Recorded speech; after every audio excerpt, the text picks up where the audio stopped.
I think it all just starts with knowing the plays and knowing that you know, and just going from there. Let's go ahead, Joe. I was just going to say, how does this camp compare to last year for you in your mind?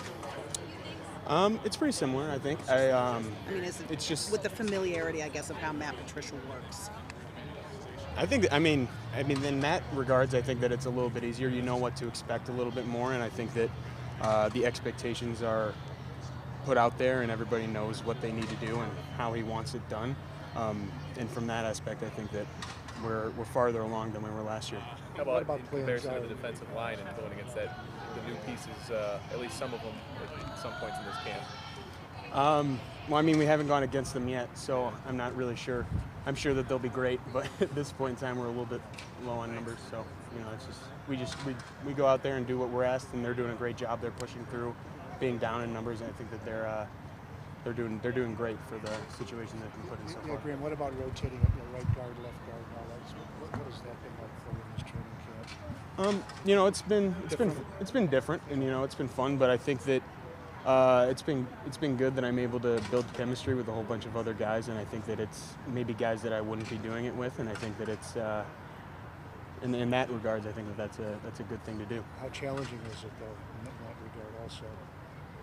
There are times where you can get the wires crossed about like the plays, thinking that you're on the backside when you're on the play side, and vice versa. But you just need to lean on the guys next to you, and they'll straighten you out. And just to back up the question Jennifer asked about advice you'd pass on, what did somebody tell you as a young player that you remember that you'd pass along, if there is anything? Basically, what I kind of said, just Travis said to me, is that I just need to learn the plays and know them better than anybody else, so that that's something that I know that I can do.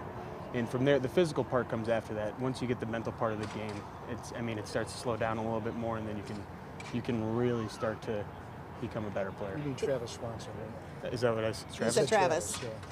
Yeah, Swanson. Yeah. Yeah, I just want to make sure we have the right guys for a change. Is it challenging because you have to kind of just stay in the day and you can't get too high, too low? Can you talk about how you would advise a young kid to balance that it's just one day and you can keep out and you've got a chance tomorrow to impress someone? What was the question again? Just when it's, each practice, obviously, you'll have a good practice, you'll have a bad practice. I'm sure guys make mistakes.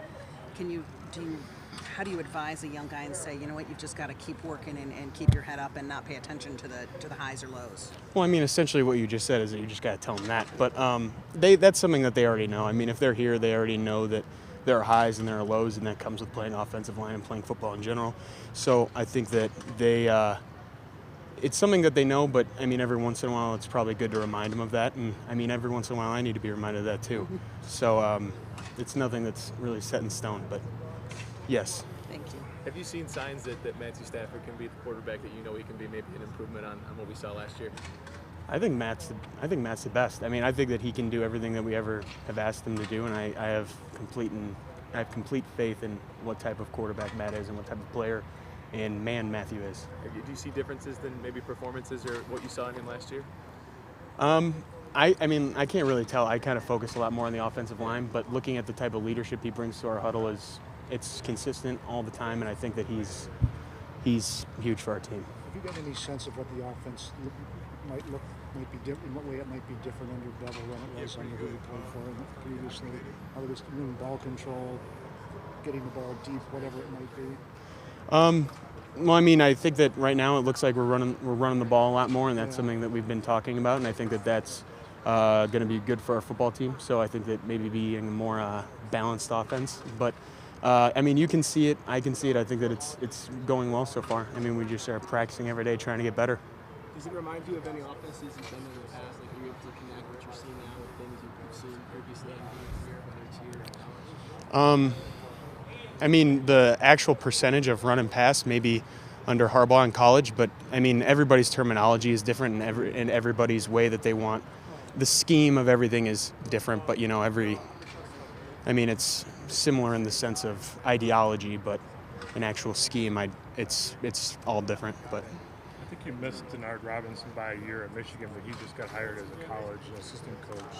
Does that ring true to you? Do you think that he'd be excelling at that as kind of leaders? I was with Denard for 2 years. Oh, okay. I'm older than you think. But I think he brings a type of like calm leadership to a group, and I think that he has like a lot of confidence to him. So it's not surprising to me that he's been brought on somewhere to be a college coach. I think he's been, where was it, in Jacksonville? Yeah, I think he's going to do great for them. Replacing TJ, what kind of challenge is that for the O-line, and how is that kind of coming along for the first few days here? I mean, it's just something you got to take day by day. I mean, I like to go back every once in a while and watch a few of his games, see how he played, and see how he would go about things. And but at the same time, I'm not trying to be him. I think that you got to be you as a player. But looking at how he did things every once in a while helps. But as I said, you just take things day by day. He was a good player, and I'm sure he'll do great on the radio now. But maybe I can take that when I'm done too. I'll take his job at the radio station. I don't want to do that. That's on the record. I don't want to do that. Any of his games Wait stand a out? decade. Any of his games stand out? Like when you kind of look back at his career and his games here, any of them stand out for you? I haven't really gone back to any games in particular, but I've watched a few from 2017, just starting back from the beginning. So I watched the Arizona game and I think the Giants game. So I just started doing that a few days ago, so I'm trying to catch up a little bit. But So why do you do that? Why 2017 in particular? A couple years ago. Why are you checking your progress over the years? well, also I can look at how I played guard too, just on the other side. So it's just a little bit of, I get to see a little bit of both. Did you play mostly left guard, mostly left side? Yeah, I played left guard and center in 17.